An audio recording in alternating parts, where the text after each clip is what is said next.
Hello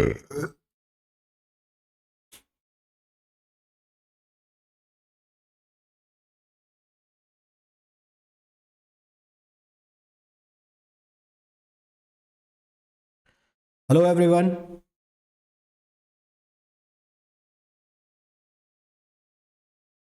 hello everyone, am I audible? मेरी voice आ रही है?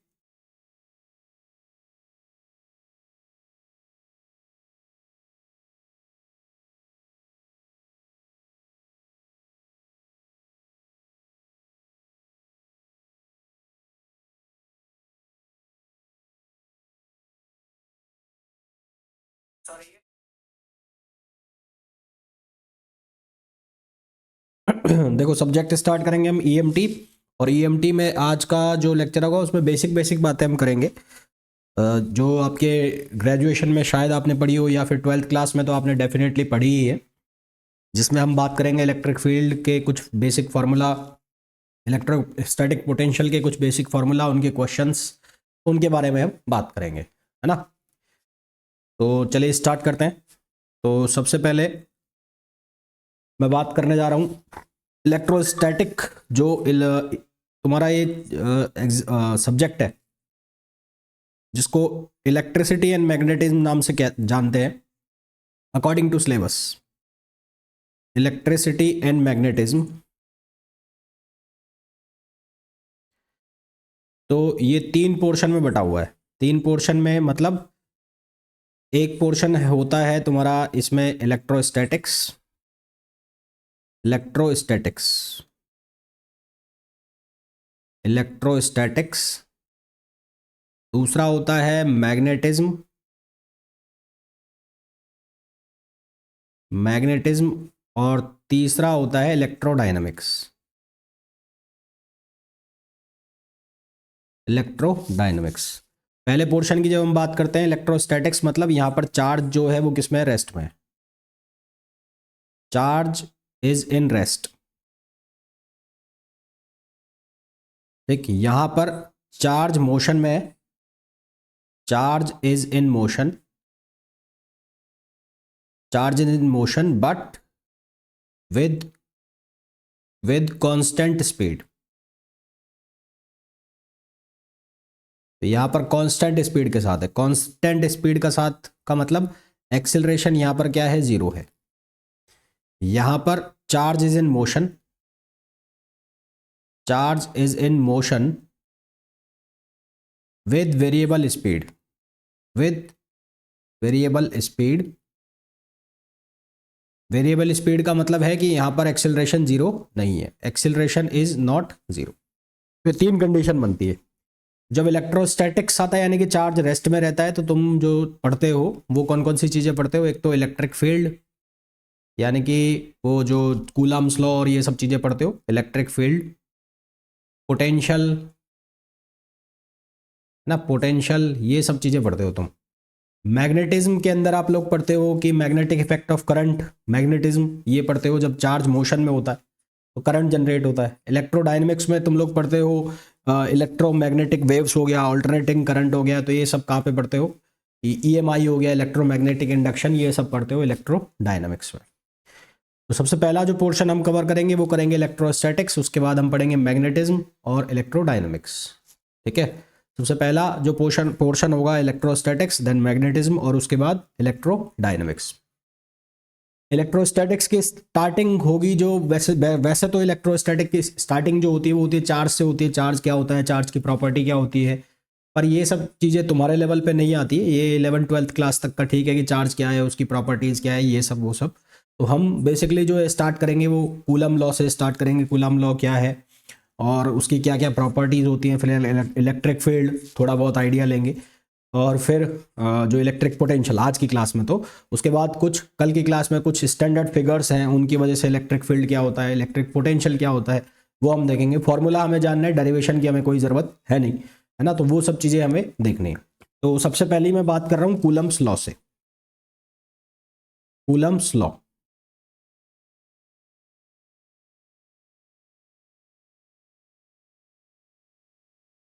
तो कूलम्स लॉ मेरे हिसाब से सभी ने, तुम लोगों ने पढ़ा है। तो पहली चीज़ तो ये है कि कूलम्स लॉ काम ही तब करेगा जब जो चार्ज है वो किस में रहेंगे, रेस्ट में रहेंगे, है ना। तो मेन चीज़ यही है, work it works only when charge is in rest. It works only when charge is in rest, when charge is in rest. Charge किस में हो, रेस्ट में हो, तब ये काम करेगा, अदरवाइज ये काम नहीं करेगा। तो ये लॉ जो है वो ये कहता है कि आपके पास अगर दो चार्ज है, एक चार्ज ये है, एक चार्ज ये है, इस चार्ज को नाम दे दूं मैं Q1 और इस चार्ज को नाम दे दूं Q2। तो इन दोनों के बीच की जो डिस्टेंस है, लेट सपोज वो डिस्टेंस है R। तो यहाँ पर एक वैल्यू आती है फोर्स की दोनों चार्ज के ऊपर, और वो वैल्यू क्या होती है, KQ1 Q2 over R square, है ना। और ये इसका मैं मैग्नीट्यूड लिख रहा हूँ, खाली magnitude, F equals to KQ1 Q2 over R square.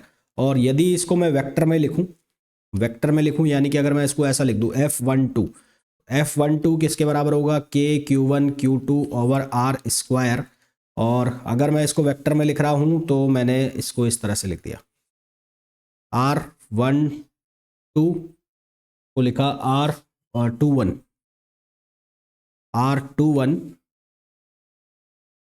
Cube, और यहाँ लिख दिया मैंने R21, ये लिख दिया मैंने वेक्टर में। ये क्लियर है सभी को कैसे लिखा मैंने? या फिर इसको ऐसे भी लिख सकता हूँ, ये R12 की वैल्यू है, इसको F21 भी लिख सकते हैं। तो ये हो गया KQ1 Q2 upon R12 cube, और ये R12 वेक्टर। ये हमने वेक्टर में लिख दिया, इसको वेक्टर में।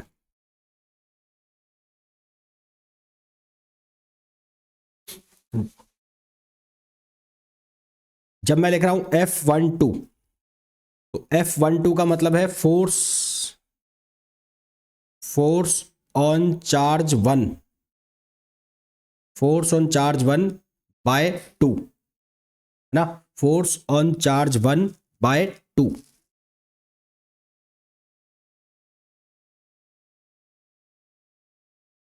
बाय 2।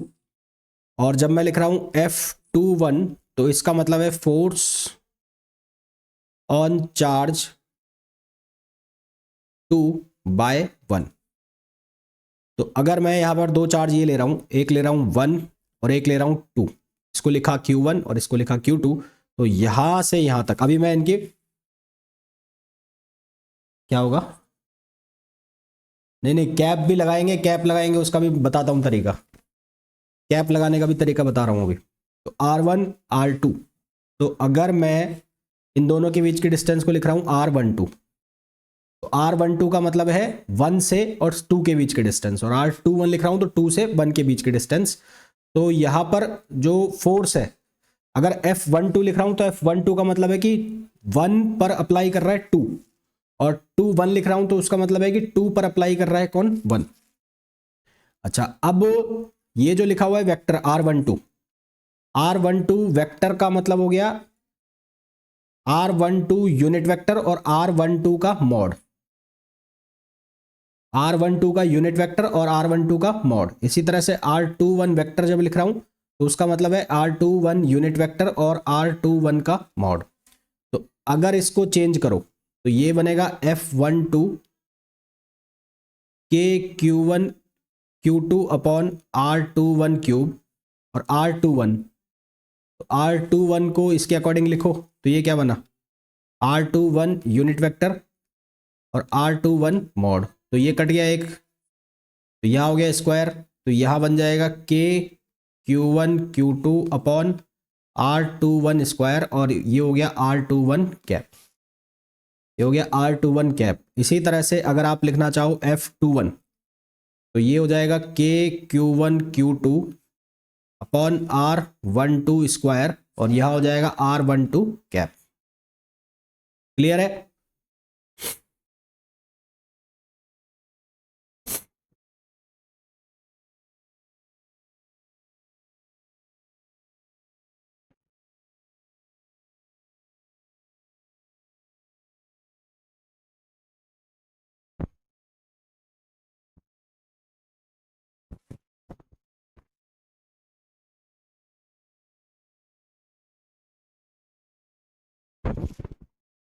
अब अगर मैं इसको शो करूं किसी कोऑर्डिनेट सिस्टम में, मैंने एक कोऑर्डिनेट सिस्टम ले लिया ऐसे, यहां ले लिया मैंने x, यहां ले लिया y और ये हो गया 0। यहां पर कोई चार्ज है q1 और यहां पर चार्ज है q2।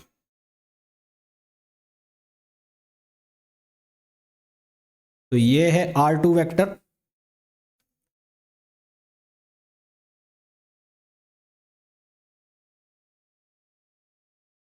ये r1 वेक्टर है, और यहां से यहां इन दोनों के बीच की एक डिस्टेंस है ऐसे।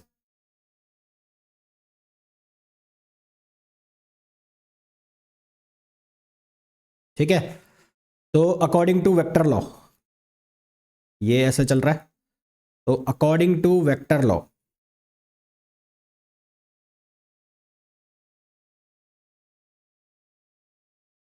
मान लो ये जो डिस्टेंस है ये कैपिटल आर है, तो वेक्टर लॉ के अकॉर्डिंग क्या हो गया, R vector plus r1 vector equals to r2 vector. तो यहां से r वेक्टर किसके बराबर हो गया, r2 vector minus r1 vector. अब मैं कह रहा हूं कि यहां पर जो चार्ज है वो है q1,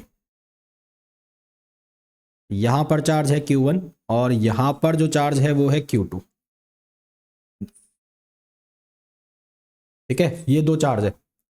r वेक्टर की जो वैल्यू है वो कितनी आ गई, r2 vector minus r1 vector.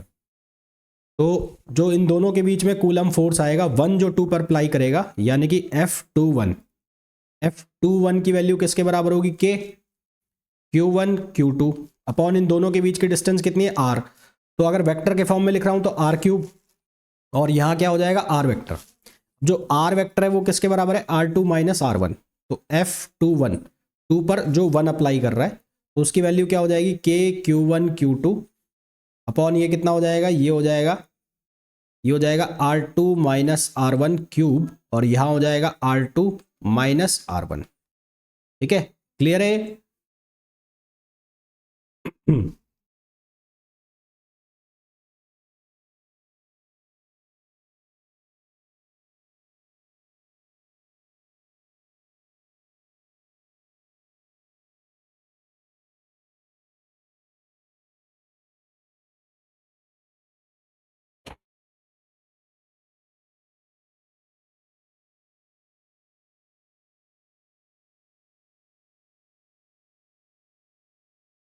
है ना, तो ये जो R1 R2 डिस्टेंस है ये पोजीशन वेक्टर है with respect to origin, position vector है विद रेस्पेक्ट टू ओरिजिन।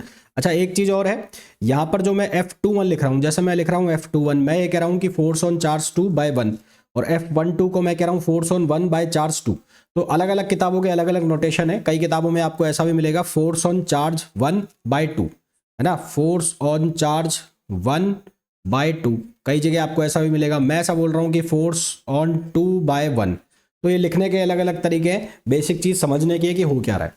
अब यहां पर ये दोनों जो फोर्स हैं वो उनकी लाइन ऑफ एक्शन एक ही है, दोनों जो फोर्स हैं दोनों की लाइन ऑफ एक्शन एक ही है, दोनों एक ही लाइन के अलोंग लग रहे हैं।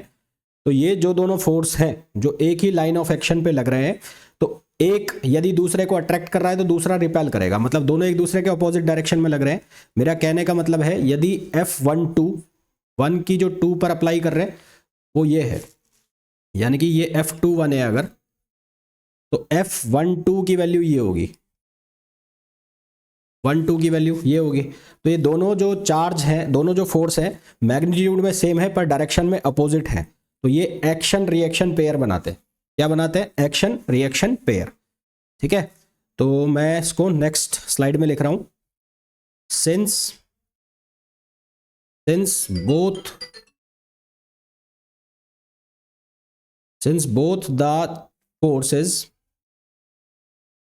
both the forces are same in magnitude,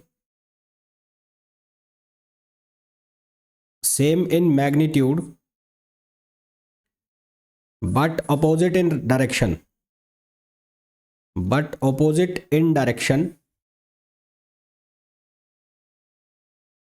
hence they form action reaction pair,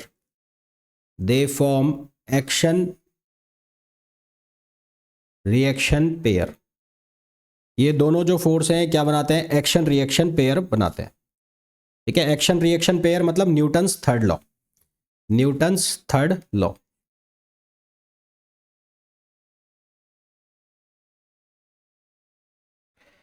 दूसरा, दूसरी चीज क्या हो गई, दोनों फोर्स की जो लाइन ऑफ एक्शन है वो सेम है, और जो चार्ज का सेंटर है, जो चार्ज का सेंटर है वहां से पास हो रहे हैं, इसका मतलब ये सेंट्रल फोर्स भी है ना, कि since both the forces, both the forces are passing through, passing through the centre of charge, passing through the center of charge, hence they are central force, they are central force. Also F is proportional to 1 upon r square, और यही central force की condition है, F is proportional to r square, तो ये central force भी होते हैं। ठीक है, electrostatic force are central force, electrostatic force are central force.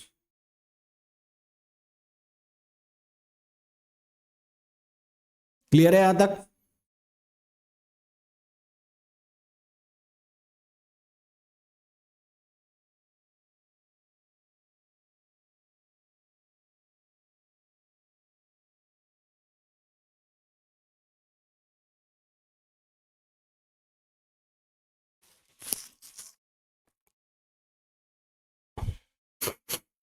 देखो भैया, तीसरी चीज देखो, दो चार्ज ये रखे हैं, एक ये है Q1 है और ये Q2 है। तो Q1 Q2 के बीच में लगने वाला जो फोर्स है F12 है चाहे F21 है, उसकी वैल्यू कितनी होगी, K Q1 Q2 upon are square. यदि मैं कोई तीसरा चार्ज लेके आ जाता हूं, मान लो मैं तीसरा चार्ज यहां पर रख देता हूं, तो इस तीसरे चार्ज का क्या इस वैल्यू के ऊपर कोई इफेक्ट पड़ेगा, ये मेरा क्वेश्चन है। Will this third charge means Q3, क्या ये Q3 charge in Q1 Q2 के बीच की जो वैल्यू है फोर्स की उसको इफेक्ट करेगा नहीं करेगा, ये हमें बताना है, बताओ।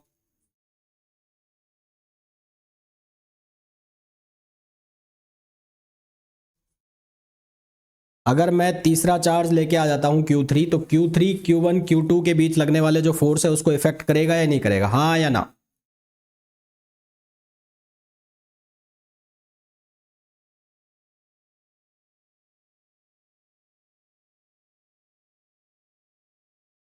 नहीं करेगा। ठीक है, इन दोनों चार्ज के बीच में लगने वाला कूलम फोर्स किसी थर्ड चार्ज से इंडिपेंडेंट रहेगा, थर्ड फोर्थ यानी कि इसके सराउंडिंग में कितने भी चार्ज पड़े हों, दो चार्ज के बीच में लगने वाला फोर्स इनकी सराउंडिंग में जो चार्ज होंगे उनकी प्रेजेंस से इंडिपेंडेंट होगा।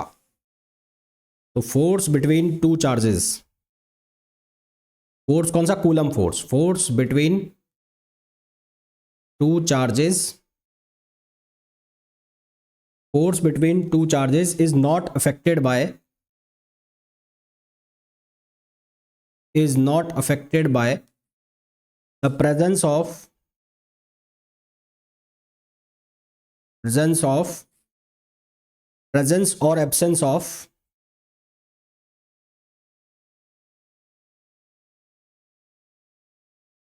absence of other charges।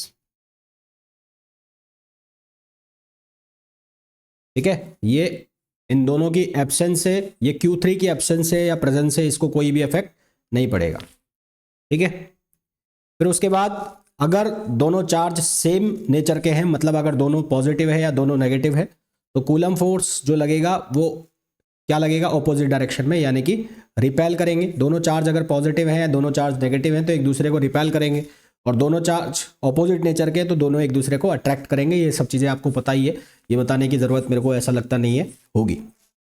ठीक, फिर एक मोस्ट इंपॉर्टेंट पॉइंट, यदि दोनों चार्ज का मैग्नीट्यूड सेम हो जाए, यदि दोनों चार्ज का जो मैग्नीट्यूड है वो सेम हो जाए, तो उनके बीच में जो लगने वाला फोर्स है वो मैक्सिमम होगा। if magnitude of the charges, magnitude of the charges are same, magnitude of the charges are same, then force will be maximum, force will be maximum. तो जो फोर्स है वो क्या लगेगा, मैक्सिमम लगेगा। दोनों चार्ज के बीच का जो मैग्नीट्यूड है वो सेम है, तो जो फोर्स लगेगा उनके बीच में वो क्या लगेगा, मैक्सिमम फोर्स लगेगा।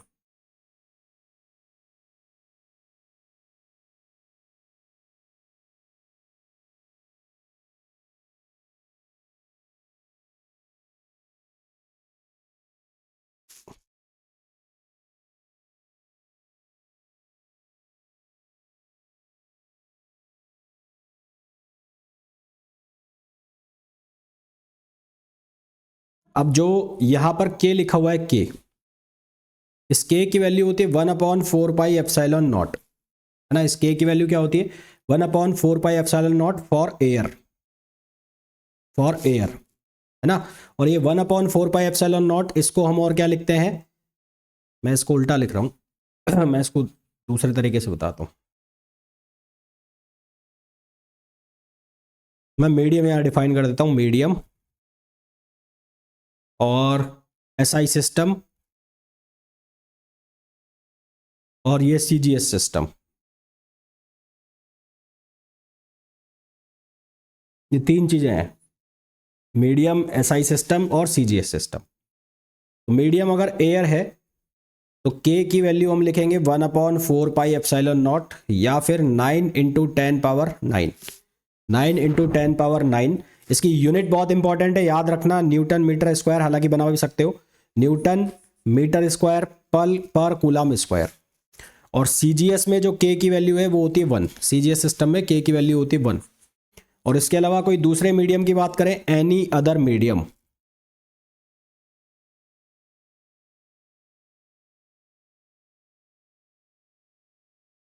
एनी अदर मीडियम, तो एनी अदर मीडियम के लिए के की वैल्यू हम लिखेंगे 1/4π कैपिटल के एप्सिलॉन नॉट। ये कैपिटल के लिखा हुआ है, कैपिटल के एप्सिलॉन नॉट, और जो स्मॉल के है इसकी वैल्यू होगी 1/k। ये जो कैपिटल के लिखा हुआ है, ये वाला कैपिटल के, ये इसको कहते हैं dielectric constant, dielectric constant.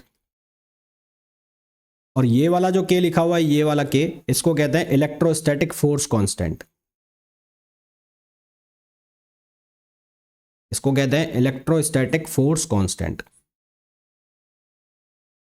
और ये जो कैपिटल के लिखा हुआ है इसको कहते हैं dielectric constant. Dielectric constant को ई आर, एप्सिलॉन आर भी कहते हैं, इसको एप्सिलॉन आर भी कहते हैं। तो डाई इलेक्ट्रिक कांस्टेंट जो है वो डिफाइन होता है ratio of permittivity, ratio of permittivity of any medium to permittivity to vacuum. Dielectric constant को हम डिफाइन करते हैं, डाई इलेक्ट्रिक कांस्टेंट, इसको हम लिखते हैं कैपिटल के और एप्सिलॉन आर, एप्सिलॉन आर, इसको रिलेटिव परमिटिविटी भी कहते हैं। इसको हम डिफाइन कैसे करते हैं, epsilon upon epsilon not. Epsilon का मतलब होता है परमिटिविटी ऑफ मीडियम, इसका मतलब होता है permittivity of medium upon permittivity of vacuum, permittivity of vacuum, permittivity of medium upon permittivity of vacuum. Clear है यहां तक?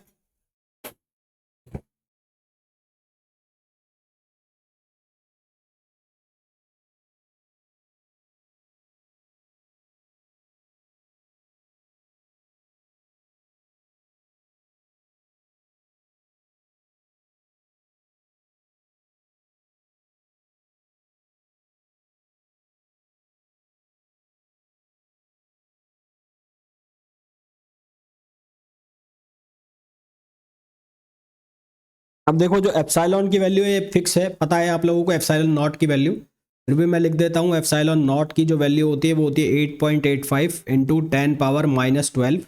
यूनिट इसकी ध्यान रखना, कूलम स्क्वायर पर न्यूटन मीटर स्क्वायर। और इलेक्ट्रिक परमिटिविटी क्या होती है? इलेक्ट्रिक परमिटिविटी अगर आपसे कोई पूछे कि व्हाट इज इलेक्ट्रिक परमिटिविटी, तो इलेक्ट्रिक परमिटिविटी होती है physical quantity, a physical quantity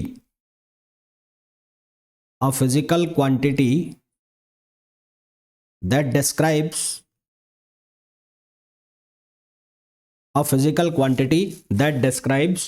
how an electric field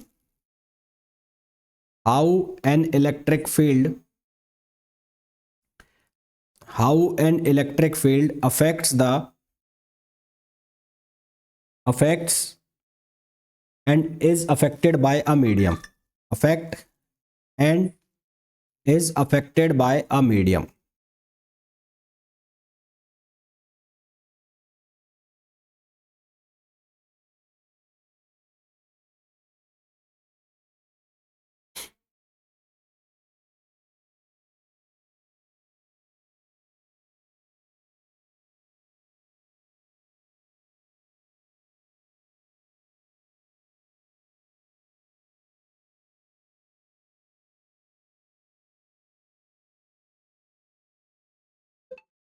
clear है यहां तक?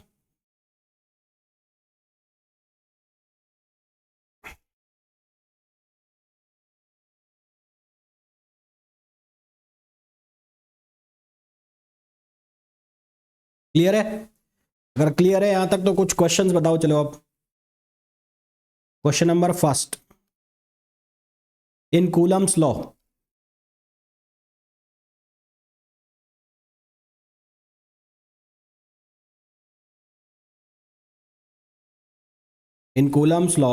the constant of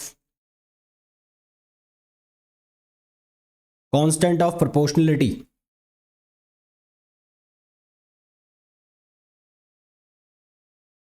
के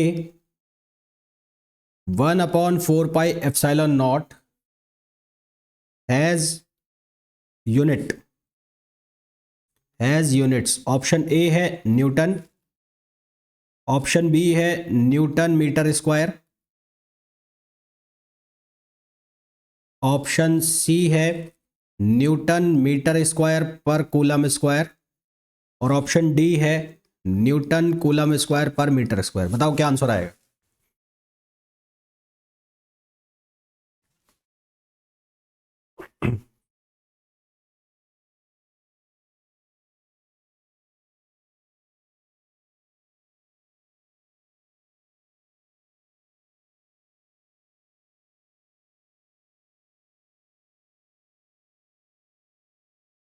क्या आंसर आएगा? सी आएगा? सी ऑप्शन आ जाएगा, सी।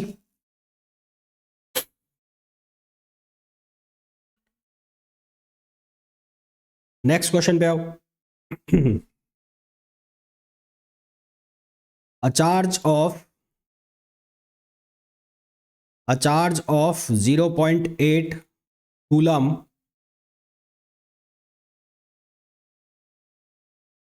is divided into two charges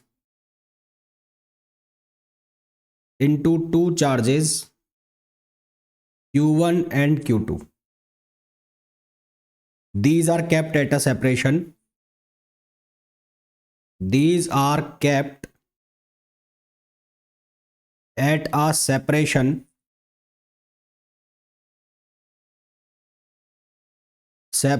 of 30 centimeter. The force on Q1 will be maximum.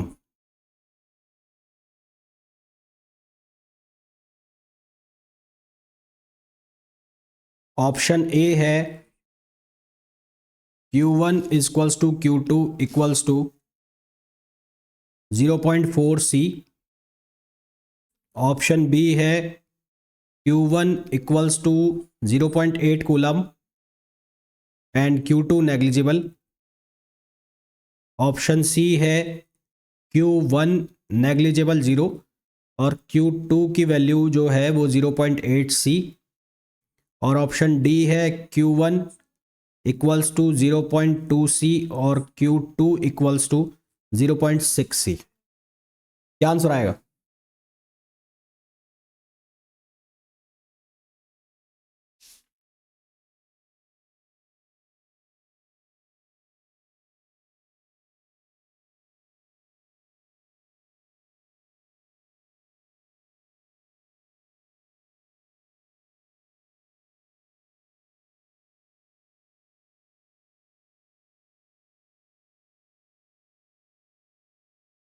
क्या आंसर आ जाएगा? फर्स्ट आ जाएगा।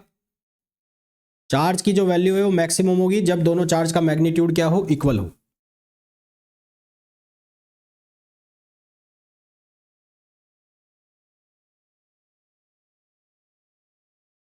देखो, ये हालांकि तुम्हें स्टेटमेंट मैंने रटा दिया है, फिर भी इसका मैं सॉल्यूशन तुम्हें बता देता हूँ ये हो कैसे रहा है।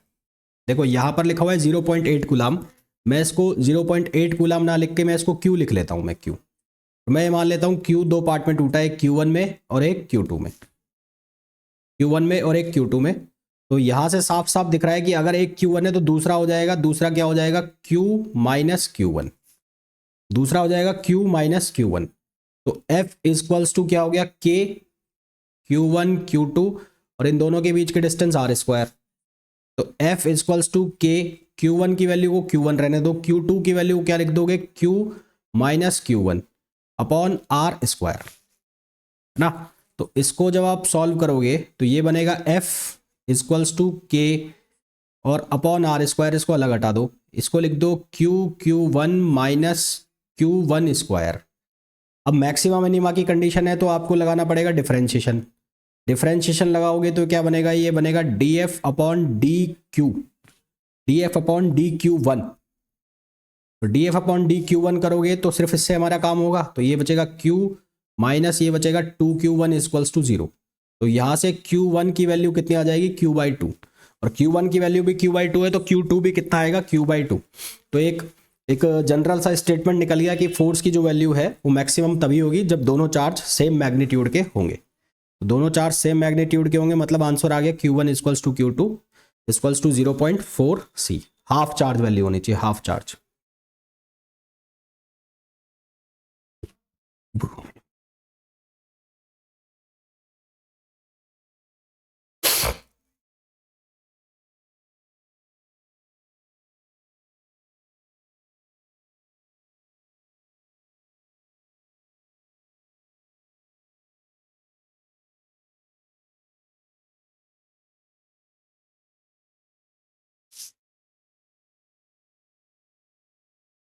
ठीक है, नेक्स्ट क्वेश्चन पे आओ, question number third.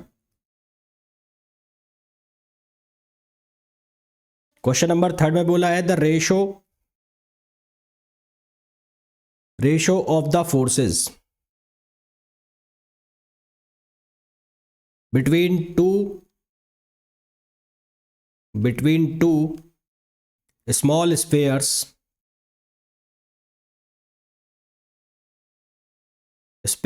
With constant charge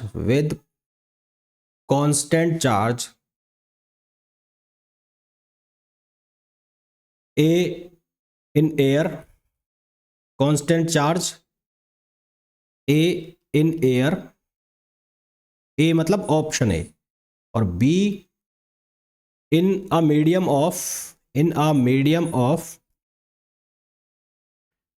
of dielectric constant के।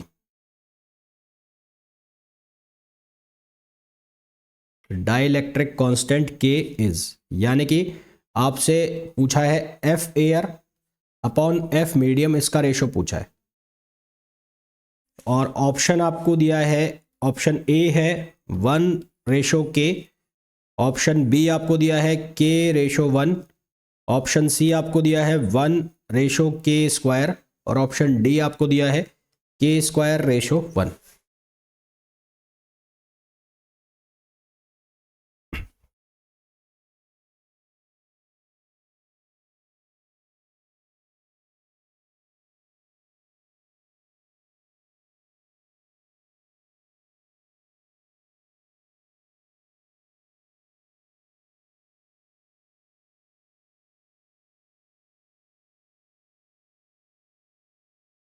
क्या आंसर बोल रहे हो? K/1। देखो भाई, फॉर एयर, एयर के लिए फॉर्मूला होगा, एयर के लिए जो फॉर्मूला होगा दो चार्ज के बीच का, वो क्या होगा? Q1 Q2 upon 4 pi epsilon not और आर स्क्वायर। और मीडियम के लिए जो होगा वो क्या होगा? Q1 Q2 over 4 pi epsilon naught capital K R square. तो हमें रेशो निकालना है एयर अपॉन किसका? मीडियम का। तो ये फॉर्मूला जो है कैसे लिखोगे? इसको लिखोगे Q1 Q2 over 4 pi epsilon naught R square. और यहाँ किस तरह से लिखोगे? Q1 Q2 over 4 pi epsilon naught capital K R square. Cancel cancel cancel cancel cancel cancel. तो आंसर कितना बच गया? K/1। तो आंसर क्या आ गया? K/1।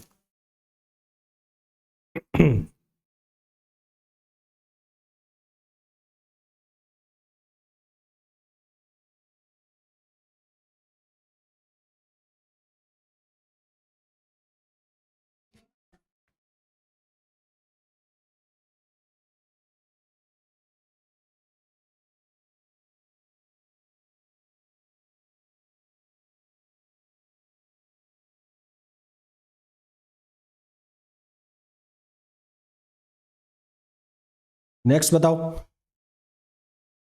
Question number 4। Two charges, to charges of equal magnitude, two charges of equal magnitude and and at a distance r, at a distance r exert a force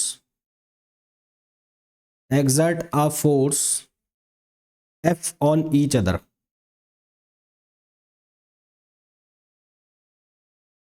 If the charges are halved, if the charges are halved and distance between them is doubled, and distance between them is doubled, then the new force, then the new force acting on each charges, acting on each charge is, option A है F/8, option B है F/4, option C है 4F और option D है F/16।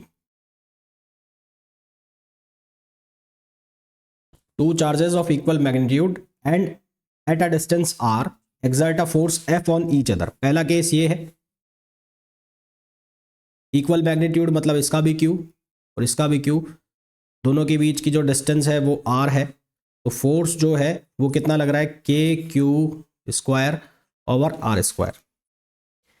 Case number second, second number का जो case है वो ये है कि if the charges are halved, charge की वैल्यू Q/2 कर दी and distance between them is doubled. अब जो है इसको लिख दिया मैंने F1, तो इसको लिख देता हूं F2। तो ये हो गया KQ²/4 और distance between them is doubled, doubled का मतलब 2R, तो 2R का स्क्वायर हो जाएगा 4R²। तो अब क्या इफेक्ट पड़ेगा? New force acting on each charge. तो आप निकाल लो अब F2/F1, F2/F1। तो ये बन रहा है KQ²/16R²। तो ये जो वैल्यू है, और यहां पर भी क्या वैल्यू आएगी? ये आएगी KQ²/R²। तो ये कट गया सब। तो F2 कितना हो गया? F1/16, यानी कि ऑप्शन डी। तो करेक्ट करेक्ट ऑप्शन कौन सा आ गया? डी आ गया, D.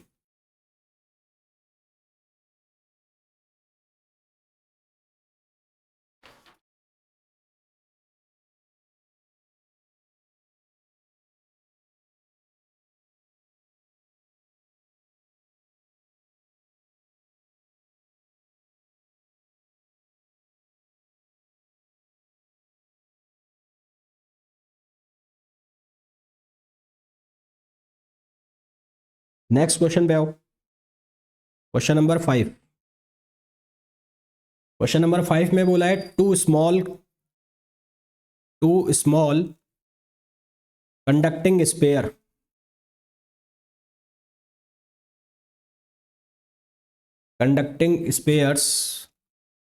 of equal radius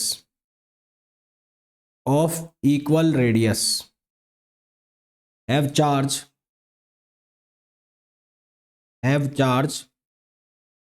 plus 10 microcoulomb and minus 20 microcoulomb respectively,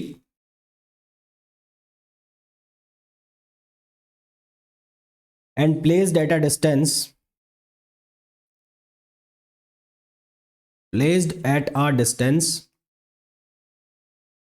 r from each other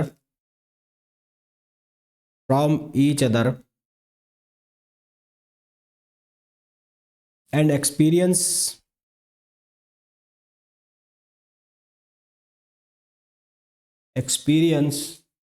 force F1.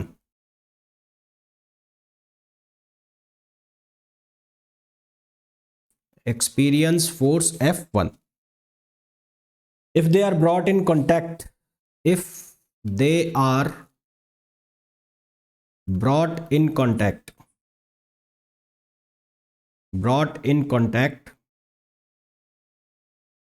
and separated to same distance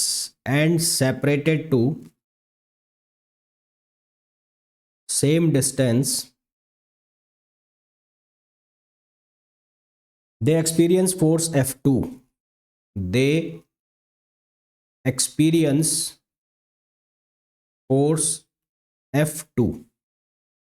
The ratio of F1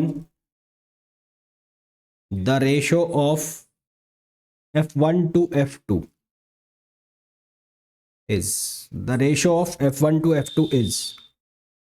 option A है 1:8, option B है -8:1, option C है 1:2 और option D है -2:1। बताओ क्या answer आएगा।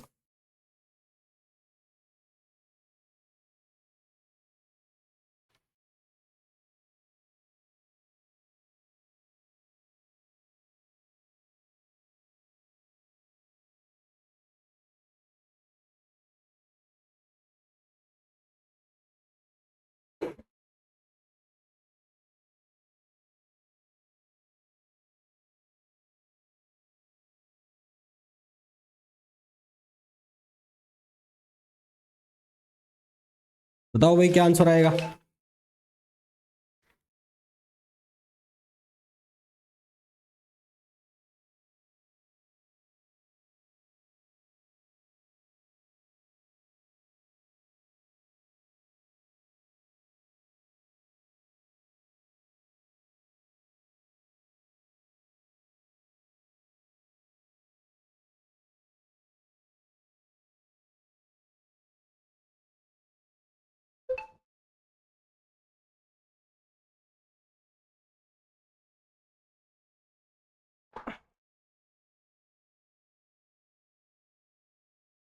देखो भाई यहां पर एक कॉन्सेप्ट लगेगा, छोटा सा कॉन्सेप्ट क्या लगेगा।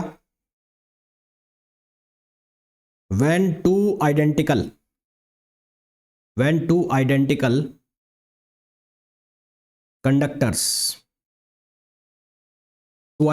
conductors of charge q1 and q2 are brought in contact,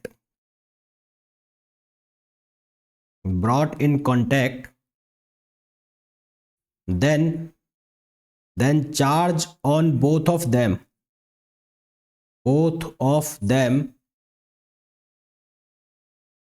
after separation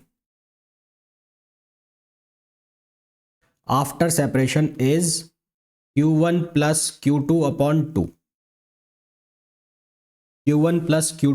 2।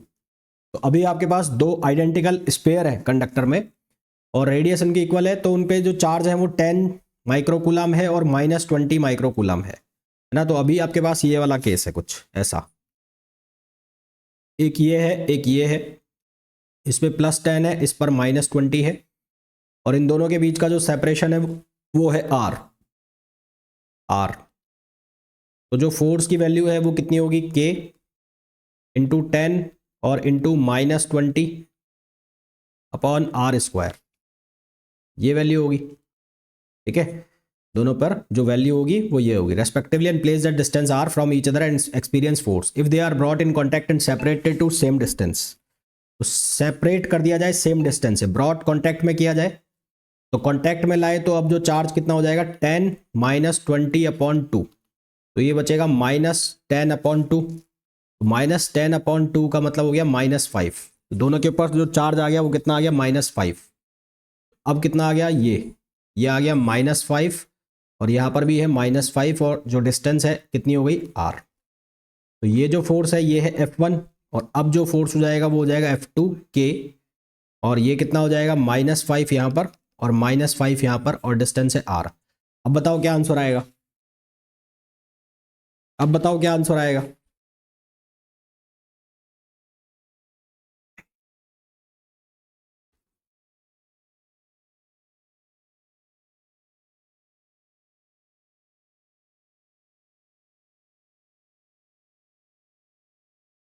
F1/F2 का रेशो बताना है हमें।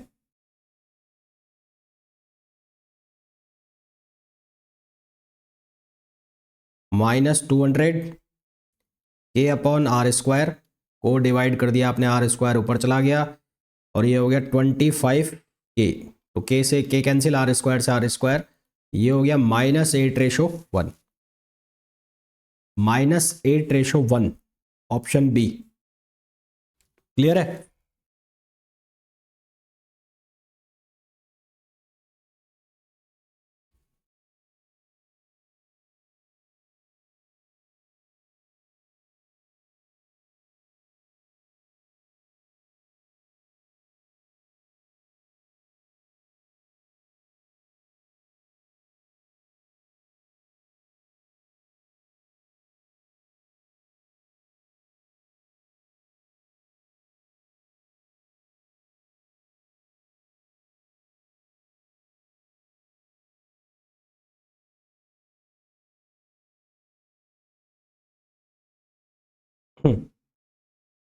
नेक्स्ट क्वेश्चन पे आओ।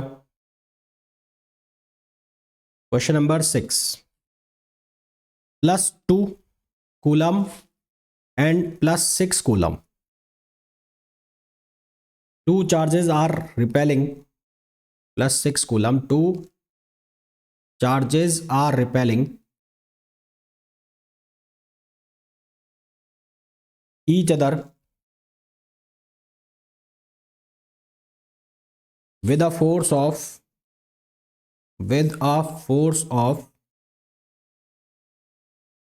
12 Newton. If each charge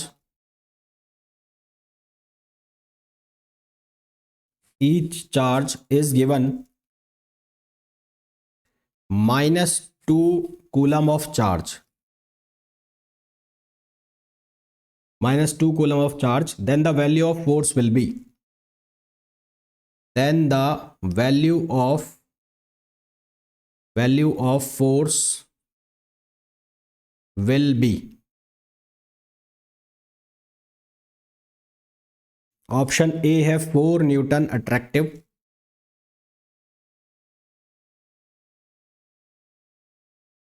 option B है 4 न्यूटन रिपल्सिव,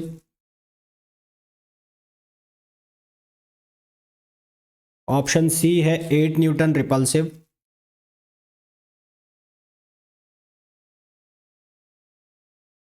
और ऑप्शन डी है 0।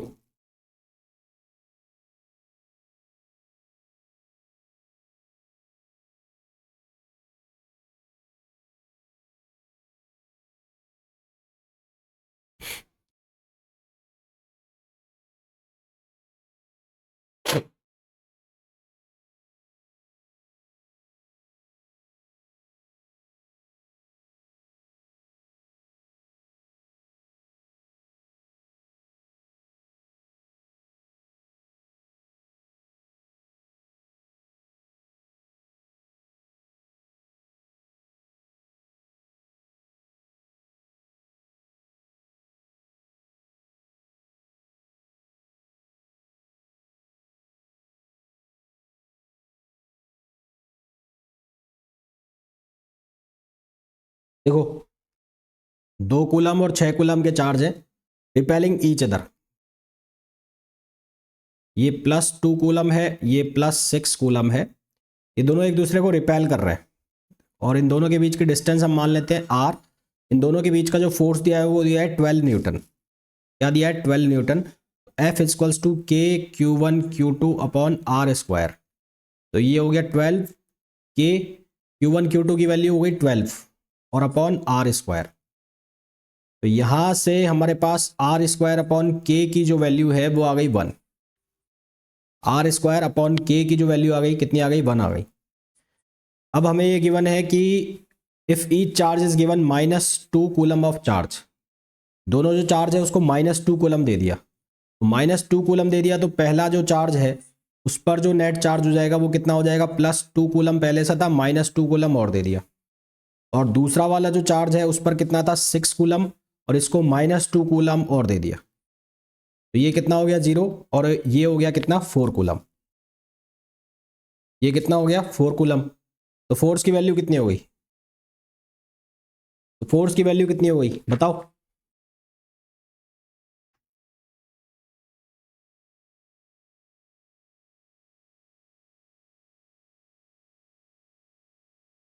तो यहाँ तो चार्ज ही नहीं रहा ना, चार्ज रहा ही नहीं, तो F2 जो है उसकी वैल्यू कितनी आ गई? 0 आ गई। जब चार्ज ही नहीं रहा तो वैल्यू कितनी आ गई? 0। तो आंसर कितना हो गया? D.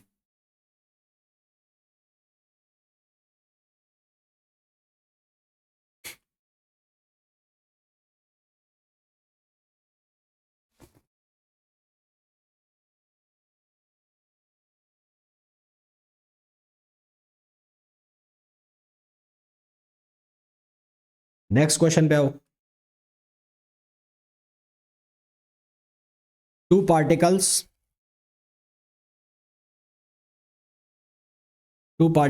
each of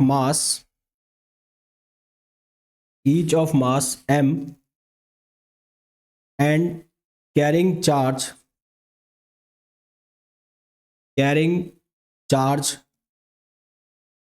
q are separated by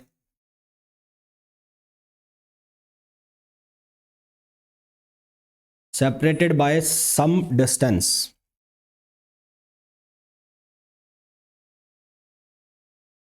if they are in equilibrium. If they are in equilibrium under mutual gravitation and electrostatic force.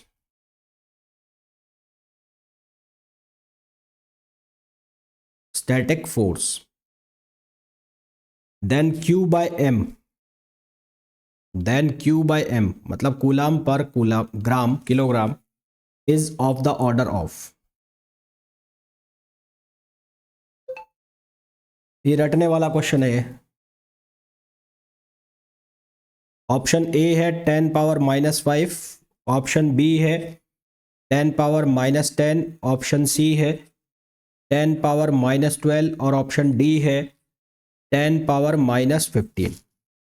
हमें बोला है दो पार्टिकल्स हैं, each of mass m and carrying charge q। एक particle ये, एक particle ये, इस पर भी चार्ज q है, इस पर भी चार्ज q है, इस पर मास m है, इस पर मास m है। इनके बीच की कोई डिस्टेंस है, लेट सपोज वो डिस्टेंस है r। तो इनके बीच में लगने वाला इलेक्ट्रोस्टैटिक फोर्स होगा कितना होगा? वो होगा KQ²/r²। और इनके बीच में ग्रेविटेशन फोर्स जो लगेगा वो लगेगा GM1m2। M1m2 का मतलब हो गया m²/r²। तो हमें Q/m का रेशो पूछा है।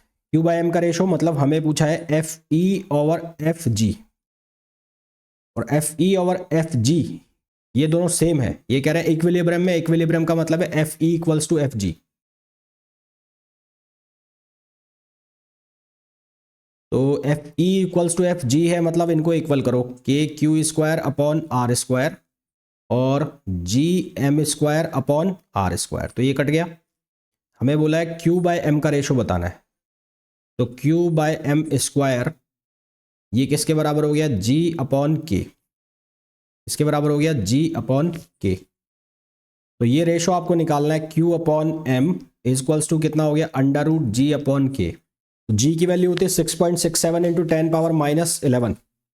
G की वैल्यू होती है 6.67 इंटू 10 पावर माइनस 11 और K की वैल्यू है 9 इंटू 10 पावर 9। तो इसको जब सॉल्व करोगे तो यहाँ से आंसर आएगा 10 पावर माइनस 10। तो ये रटने वाला क्वेश्चन है, इसको याद कर लेना।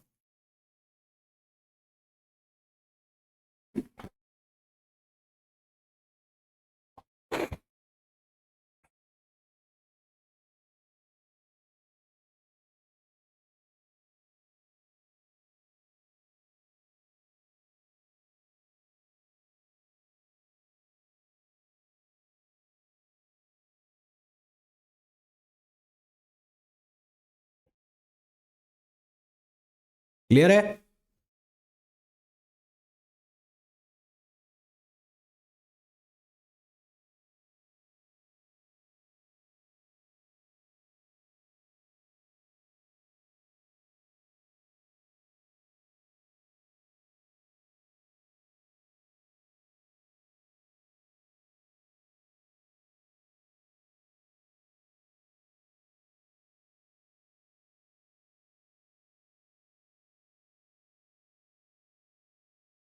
तो ये आज हमने जो क्वेश्चन किए ये हमने किए कूलम फोर्स के, है ना।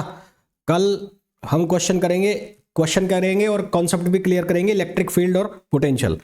तो आज और कल 2 दिन जो जाएंगे हमारे, वो उसमें जाएंगे जो आपने अपनी 12th क्लास के अंदर पढ़ा हुआ है इलेक्ट्रोस्टैटिक्स को, या अपनी ग्रेजुएशन में पढ़ा हुआ है, तो उस चीज़ को हम एक तरह से रिकॉल करेंगे। और उसके बाद परसों से फिर हम स्टार्ट करेंगे वो वाली इलेक्ट्रोस्टैटिक्स जो आप लोगों ने अपनी ग्रेजुएशन में पढ़ी है, या अगले सेमेस्टर में पढ़ोगे, या जो भी सेमेस्टर में तुम्हारे रही होगी वो वाली फिर अपन स्टार्ट करेंगे, जो गाउस लॉ से बेसिकली स्टार्ट होती है। गाउस लॉ से तुम्हारे यहाँ कहानी स्टार्ट होती है। तो यहाँ तक तो हम जो कल तक भी हम जो क्वेश्चंस करने वाले हैं वो ऐसे क्वेश्चन करेंगे जो तुमने अपनी 12th क्लास में किए होंगे या ग्रेजुएशन में भी शायद किए हुए होंगे, है ना।